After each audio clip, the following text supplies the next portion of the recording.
என்னடி வரவே மாட்டேங்குது? இருடிட்டே நெட் தான் காலியாயிட்டு இருக்கோம். எங்க அக்காவுக்கு ஃபோன் பண்ணி ரீசார்ஜ் பண்ண சொல்றேன்.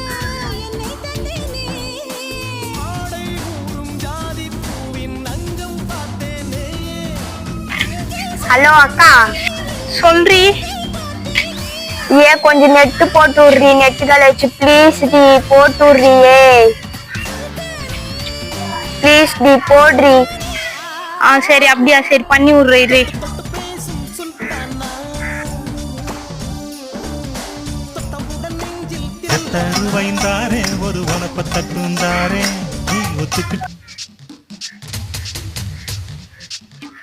வந்துச்சாடி?